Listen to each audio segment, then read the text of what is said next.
Because I felt sorry for you, I came up with a great idea. A great idea, yes. Just look at me, okay? Angela, wearing a wedding dress, took a microphone from the staff. Unexpectedly, she started speaking to the guests at the venue. My sister is older and less educated, but would anyone like to marry her? Angela looked at me, grinning proudly, but she didn't realize the big mistake she had just made. People in the venue began to buzz and cold glances were directed at Angela. Angela didn't even notice and grabbed the microphone again. Come on, sis, you have to be proactive. There are plenty of doctors here, you know. You're done, huh? Shortly after, something shocking happened to Angela. My name is Ruth, I'm 29 years old and just an ordinary working woman. But there's one thing that makes me stand out. I became a lawyer after only finishing middle school. I have a younger sister who is 2 years younger than me. My sister Angela is attractive and charming and has always been adored by our family. In contrast, I have an average face and body and am not particularly charming. Because I was seen as the lesser child, my family and relatives treated me coldly. Even though I worked harder than anyone else at studying, I couldn't compete with Angela's charm. My parents only cared about Angela and ignored me. At first, it hurt, but I couldn't worry about it forever. I gave up on being loved by my parents and focused on studying. Studying never let me down. The more effort I put in, the better my results were. I hoped that if I did well in my studies, my parents might praise me someday. With that small hope, I worked hard all through middle school and always got the top scores on exams. But for 9 years, from elementary school to middle school, my parents never praised me. Instead, they said things like, "Rankings don't matter if your grades aren't good. That's right, you only got an A, not an A+ in science." But this exam was really difficult. Can't you do anything but make excuses? It's because you're not working hard enough. You're really a disagreeable child. Don't show me your report card unless it's an A+. I'm sorry. No matter how hard I worked, my parents would not acknowledge me. They would blame me for not getting an A+. However, what saddened me most was not being looked down upon by my parents. It was Angela's words. After being severely scolded by my father and mother, Angela would come into my room without knocking. Sis, did you get scolded again?" she said, picking up my report card from my desk and snickering. "Even though your grades are so good, you got scolded. That's too bad, sis. They praise me just for not failing any subjects. Did you come here just to say that?" "I was worried about you because you might be upset, so I came to check on you. But I'm upset at the way you're talking to me." "Worried? If you were really worried about me, you wouldn't say things like that."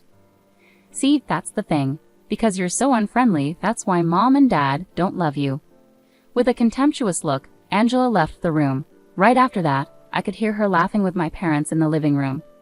I should be used to this by now, but tears welled up in my eyes. I decided not to rely on my parents and not to let Angela's words bother me. I clenched my report card and decided to study hard, get a job soon, and leave this house. With this goal in mind, I became even more committed to my studies. Then in the fall of my 9th grade, my father told me something shocking. "Ruth, you'll have to work instead of going to high school, okay?" "What? Wait, Dad, what are you saying? Isn't it obvious? It's a waste to spend money on you. If you want to go to high school, earn your own money." "That's impossible.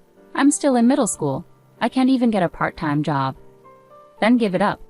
After discussing it with your mom, we decided to spend money only on Angela, so we don't have any money to spend on you." "No way." Feeling utterly hopeless, I stood frozen while my mother and sister smirked at me. Looking back as an adult, I know now that there were options like scholarships or waivers to attend high school, but back then, I felt crushed knowing I couldn't go. From that day, I lost all motivation to study. My homeroom teacher said it would be a waste of my grades not to continue, but my parents adamantly refused to let me go. So after middle school, I gave up on further education and started working in a factory.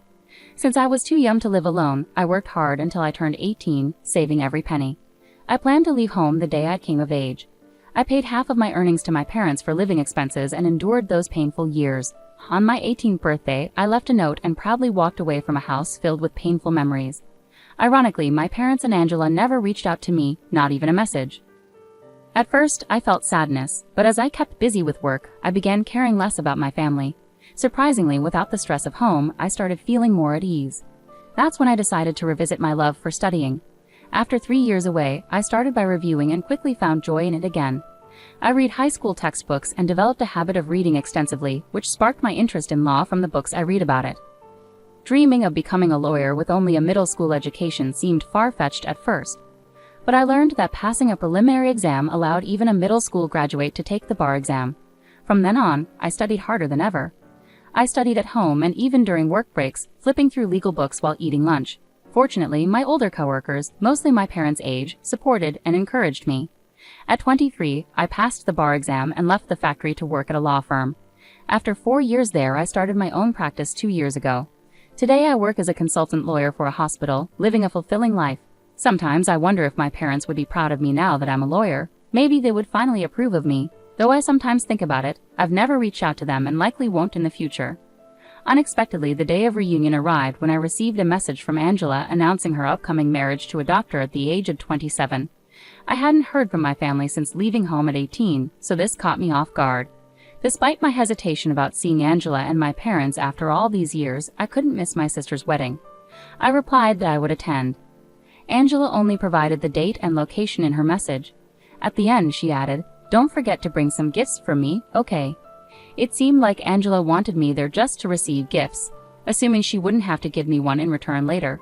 With a resolved decision to never meet my family again after this reunion, I went to Angela's wedding. On the day of Angela's wedding a month later, I wore a blue party dress and went to the reception. After checking in and sitting in the family area, I saw my mom and dad were already there. They looked at me, chuckled, and said, "You've got some nerve showing up here with your low-income factory job. It's embarrassing to introduce you as family. Angela shouldn't have invited you." I told her, but she just wanted gifts from you. I couldn't believe they were speaking so casually right in front of me. I'd briefly hoped sharing my current life might repair our relationship, but that hope quickly faded. Without saying a word, I took my seat. Looking around, I recognized a few faces on the groom's side. Wait, isn't he? And her too. Could it be? When I searched the groom's name, it confirmed my suspicion. What a coincidence. But today my main focus was getting through the wedding quietly. Alone, I managed to calm myself down. The bride and groom made their entrance, speeches were given, and the wedding proceeded. Finally, it was time for the meal and photos. My parents went over to the newlyweds, clinging to Angela and taking many photos with big smiles. Ignoring them, I quietly ate my meal. Unexpectedly, Angela came up to me. "Hey sis, it's been a while. Are you enjoying yourself?" "Yeah, the food is really good," I replied. "I know you work in a factory and don't earn much, so you probably don't get to eat such delicious food often, right? You should be grateful, haha. Are you upset?" "Sorry, but it's true, isn't it? You must be so jealous that I'm marrying a doctor." Ignoring Angela, I felt she had no sympathy for me at all. Then she whispered in my ear, "Because I feel sorry for you, I came up with a great idea." "A great idea, yes. Just look at me, okay?" Dressed in her wedding gown, Angela unexpectedly took a microphone from the staff and addressed the guests. "My sister is older and less educated. Would anyone like to marry her?" Angela announced. I was shocked. What is she saying? I thought to myself. She's also broke and earns nothing. Can anyone be kind enough to marry her? Angela looked at me with a triumphant grin. Even my parents joined in, mocking me, saying, "Please do her a favor." I couldn't hold back anymore. "Why do you keep mocking me? How could they say such things, especially at a celebration like this? It's unbelievable. I'll show them reality," I thought, standing up. The venue began to murmur, and people gave Angela cold looks. She seemed oblivious and held onto the microphone. "Come on, sis, you need to take action. There are plenty of doctors here. You're out of luck, huh? You'll understand soon. You'll realize what a terrible mistake you've made," I muttered. "What are you talking about? I did it for you." As Angela spoke, the groom's voice echoed through the venue. "Wait, hold on. What do you mean you're leaving?" Turning towards the sound, all of the groom's colleagues began to stand up. A man who seemed to be the hospital director sternly addressed the groom. "Your bride's remarks made me very uncomfortable. I'm sorry, but we're leaving now." "Wait, I understand her comments were inappropriate. I'll talk to her about it." "That's not the issue. Don't you know who her older sister is?" "Huh? No, I just met her today and Angela said she's a middle school graduate working in a factory." "Don't joke. Her older sister is a respected lawyer and moreover, she's the consultant lawyer for our hospital." "What? The hospital's consultant lawyer?" The groom was taken aback. The groom, Angela, and my parents were speechless. The hospital where I work as a consultant lawyer is where the groom also works. I recognized his guests. They were familiar faces from my work. The hospital director was upset by Angela's insensitive remarks. While the groom is just one of the doctors, being a consultant lawyer holds weight with the director and others. Realizing the seriousness, the groom angrily confronted Angela. "What have you done? Your comments have damaged my reputation." "I didn't need to. I didn't know Ruth became a lawyer." You can't just brush it off like that. And saying such things about your sister, that's very cruel. I'm disappointed. Please wait, there are reasons for this, Angela pleaded. I don't want to hear any excuses. Let's pretend this marriage proposal never happened. No way, Angela turned pale and collapsed to her knees. The groom angrily left with his guests. I stood up to leave, and from behind, Angela shouted, Please, do something, sis. I responded firmly, Do something? Why should I? You brought this on yourself. Don't play the victim because your attempt at humor backfired. It's not right. What?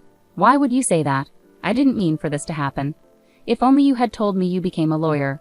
Why would I need to tell you? You never reached out to me. I was planning to cut ties after this wedding. It's satisfying to see your regretful face at the end. Too bad you lost your doctor fiancé. Good luck finding another. With those words, I left the venue. I could faintly hear guests criticizing Angela and my parents. Indeed, Angela's engagement was called off. My parents, who had hoped Angela marrying a doctor would secure their future, were furious with her for the first time over this incident. Angela, never scolded before, seemed shattered by this and sought help from me, but I ignored her calls and cut off all family contacts. She quit her job for marriage and is now unemployed, her relationship with our parents strained as she stays isolated in her room. As for me, I'm living stable and fulfilling days. Both work and personal life are going well, and I'm content. While I may not have had a supportive family, I've found success through hard work and supportive people around me. It hasn't been easy, but I'm grateful for my efforts. Now I aim to live comfortably and enjoy life.